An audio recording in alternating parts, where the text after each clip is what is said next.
നിലവിൽ വീണ T Kochi E D ഓഫീസിലേക്ക് ചോദ്യം ചെയ്യലിനായി ഹാജരായിരിക്കുകയാണ്. സഹിൻ നേരത്തെ സൂചിപ്പിച്ചതുപോലെ സാധാരണ ഏതൊരാളും ചോദ്യം ചെയ്യലിനായി എത്തുന്നത് പോലെ തന്നെ വാഹനം പുറത്തു നിർത്തിയതിനു ശേഷം സമൻസ് ബന്ധപ്പെട്ട ഉദ്യോഗസ്ഥരെ കാണിച്ചതിന് ശേഷമാണ് വീണ ടി ഇപ്പോൾ ചോദ്യം ചെയ്യലിനായി ഓഫീസിനകത്തേക്ക് കയറിയിരിക്കുന്നത്. വീണ എത്തിയപ്പോൾ എത്രമാത്രം ആളുകൾ അവിടെ ഉണ്ടായിരുന്നു? CPIM പ്രവർത്തകർ ഉണ്ടായിരുന്നോ? അല്ലെങ്കിൽ ഏതെങ്കിലും തരത്തിലുള്ള ഒരു സംഘർഷ സാധ്യത വല്ലതും അവിടെ ഉണ്ടായിരുന്നു? ഒരുപാട് ആളുകൾ അവിടെ കൂടി നിന്നിരുന്നു. എന്തായാലും വീണ ഇപ്പോൾ ചോദ്യം ചെയ്യലിനായി അകത്തേക്ക് കയറിയിരിക്കുകയുമാണ്. അവിടെ നിന്നുമുള്ള വിവരങ്ങൾ.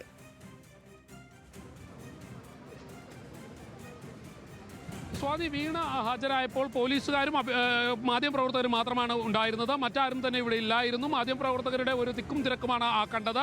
മറ്റൊന്ന്, വീണ ടി ആദ്യമായി എൻഫോഴ്സ്മെന്റ് ഡയറക്ടറേറ്റിലേക്ക് എത്തിയിരിക്കുന്നു. കഴിഞ്ഞ പലതവണയും വീണ ടിയെ ഹാജരാകാൻ എൻഫോഴ്സ്മെന്റ് ഡയറക്ടറേറ്റ് ആവശ്യപ്പെട്ടിരുന്നതാണ്. ഏറ്റവും ഒടുവിൽ വെള്ളിയാഴ്ച ഹാജരാകാനാണ് വീണ ടിയോട് ആവശ്യപ്പെട്ടിരുന്നത്. എന്നാൽ അന്ന് ശാരീരിക ബുദ്ധിമുട്ടുകൾ കാരണം തനിക്ക് ഹാജരാകാൻ കഴിയില്ല എന്ന് വീണ ടി എൻഫോഴ്സ്മെന്റ് ഡയറക്ടറേറ്റ് ഉദ്യോഗസ്ഥരെ അറിയിക്കുകയും ചെയ്തു. തുടർന്നാണ് ബുധനാഴ്ച ഹാജരാകാൻ എൻഫോഴ്സ്മെന്റ് ഡയറക്ടറേറ്റിലെ ഉദ്യോഗസ്ഥർ വീണ ടിക്ക് സമൻസ് നൽകുന്നത്. എന്തായാലും കൃത്യം 10:25 തന്നെ വീണ ടി എൻഫോഴ്സ്മെന്റ് ഡയറക്ടറേറ്റ് ഓഫീസിലേക്ക് എത്തി.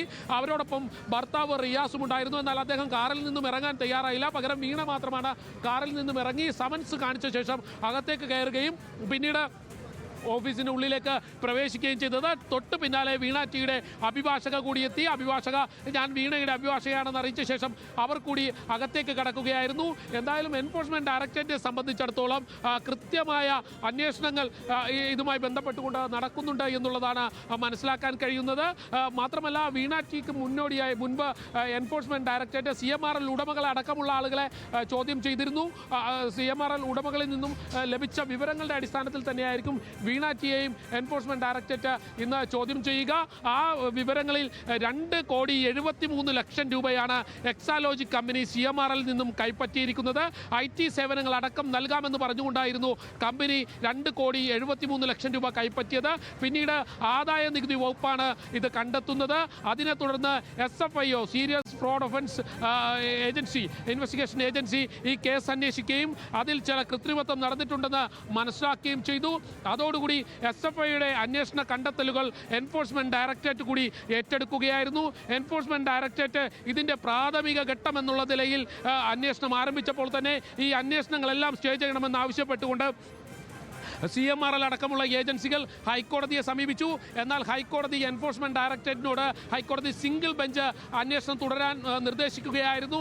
ഇതോടുകൂടി എൻഫോഴ്സ്മെന്റ് ഡയറക്ടറേറ്റിന്റെ അന്വേഷണം റെയ്ഡ് അടക്കമുള്ള കാര്യങ്ങളിലേക്ക് നീങ്ങുകയും ചെയ്തു.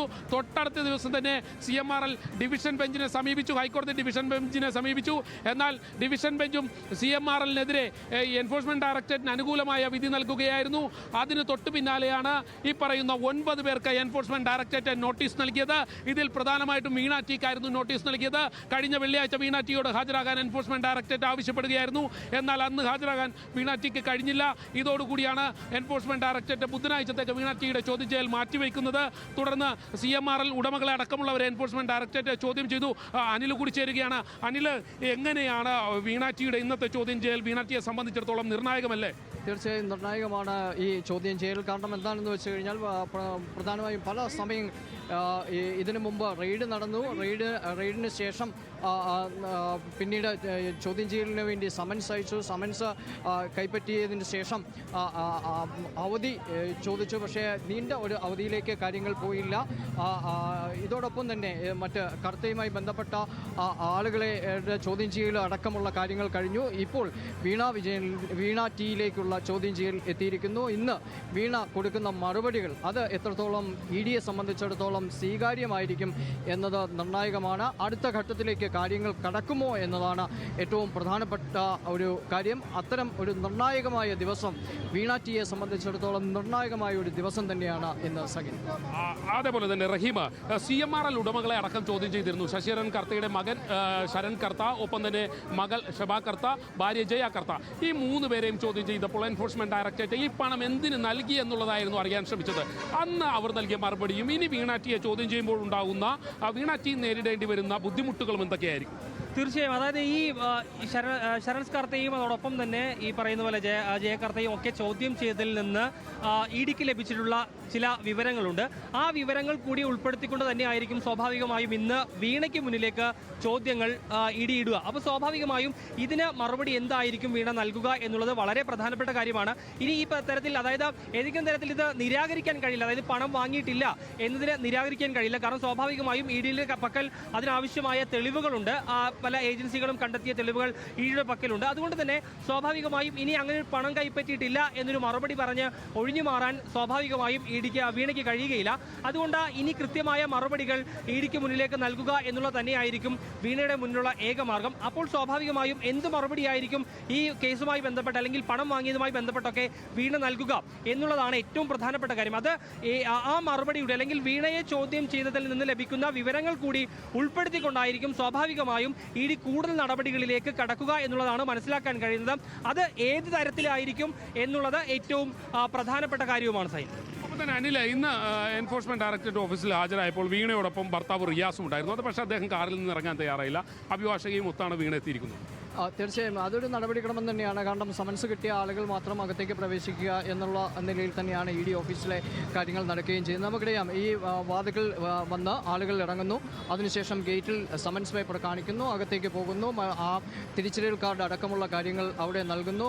ആദ്യഘട്ട പരിശോധനകൾക്ക് ശേഷം അകത്ത് ഇ ഡി ഓഫീസിലേക്ക് പോവുകയും ചെയ്യുന്നു. ഇത് തന്നെയാണ് സ്വാഭാവികമായും നടക്കുന്നത്. അതിനാൽ തന്നെ റിയാസ് ഇവിടം വരെ ഇ ഡി ഓഫീസിൻ്റെ മുൻപിൽ വരെ വീണയെ ഭാര്യയെ അനുഗമിച്ചു. അതിനുശേഷം അദ്ദേഹവും അഭിഭാഷകരും മറ്റ് വാഹനത്തിലുണ്ടായിരുന്ന ആരും തന്നെ പുറത്തിറങ്ങാൻ തയ്യാറായില്ല. അവർ മറ്റ് സ്ഥലങ്ങളിലേക്ക് പോവുകയും ചെയ്തു. ഇനിയിപ്പോൾ ചോദ്യം ചെയ്യൽ പൂർത്തിയാകുന്ന മുറയ്ക്ക് മാത്രമായിരിക്കും അവർ ഇവിടേക്ക് എത്തുകയും ചെയ്യുക.